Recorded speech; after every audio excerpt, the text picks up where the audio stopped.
Ever feel like you're hitting a wall? Like no matter how hard you try, you just keep failing? It's a heavy feeling, isn't it? That voice in your head starts whispering, maybe you should just quit. Maybe this isn't for you. Trust me, I get it. We've all been there, staring at a setback and feeling our motivation just drain away. But what if I told you that failure isn't the end of the road? What if it's actually the map? Today, I want to talk about how to stay motivated when it feels like everything is going wrong. It's not about ignoring the disappointment. It's about transforming it into fuel. The first step is to redefine failure. Stop seeing it as a verdict on your abilities and start seeing it as data.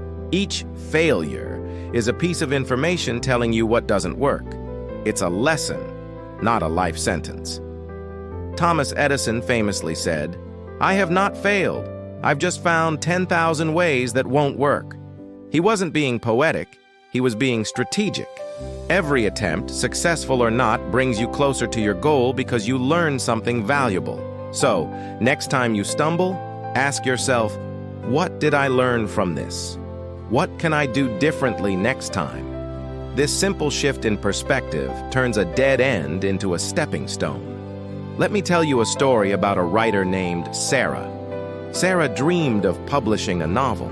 She poured her heart and soul into her manuscript, spending years crafting a world and characters she loved. When she finally finished, she was ecstatic. She sent it out to literary agents, her heart full of hope. Then, the rejections started coming in. First 1, then 5, then 20. They were all polite, but they all said no. Some didn't even reply. Sarah was crushed. Her motivation plummeted. She thought, maybe my writing just isn't good enough. She put the manuscript away and didn't write for months. The joy she once found in creating stories was gone, replaced by a sense of defeat. One day, while cleaning her desk, she found an old notebook. In it, she had written down why she wanted to be a writer in the first place: to create worlds that people can escape to make someone feel less alone. Reading those words, she realized her motivation wasn't about getting published. It was about the act of writing itself. The rejections didn't take that away from her. This leads to the second crucial point. Reconnect with your why. Your why is your deep-seated reason for starting in the first place. It's not about the external rewards like fame or money. It's the internal fire that drives you. When you fail, the external goals can feel distant and impossible. But your why is always there, right inside you. Take a moment to remember it. Write it down. Put it somewhere you can see it every day. When your motivation wavers, your why will be the anchor that holds you steady. Inspired, Sarah took out her manuscript. Instead of seeing it as a failure, she saw it as a first draft. She read the feedback she'd received, not with a bruised ego, but with a curious mind.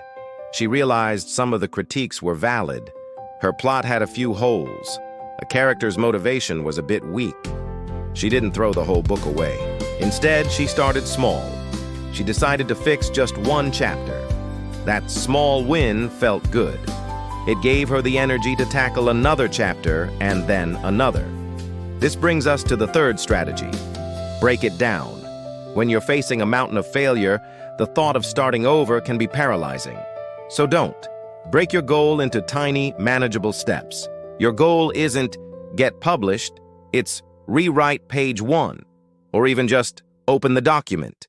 Celebrate every small victory. Each tiny step forward rebuilds your momentum and proves to that doubtful voice in your head that you can, in fact, keep going. So, what happened to Sarah? After months of dedicated rewriting, she had a much stronger novel. She sent it out again, this time with more resilience and less attachment to the outcome. And guess what? She landed an agent. Her book was eventually published, not because she was magically talented, but because she refused to let failure be the final chapter. She learned from her setbacks, reconnected with her passion, and took it one step at a time.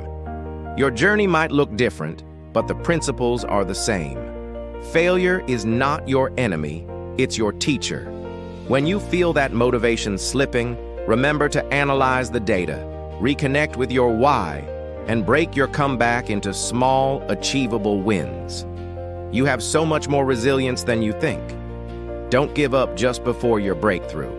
Thank you so much for spending this time with me. If this video helped you in any way, please give it a thumbs up and hit that subscribe button. I'd love to hear about a time you overcame failure in the comments below. Let's keep inspiring each other. Until next time, keep moving forward.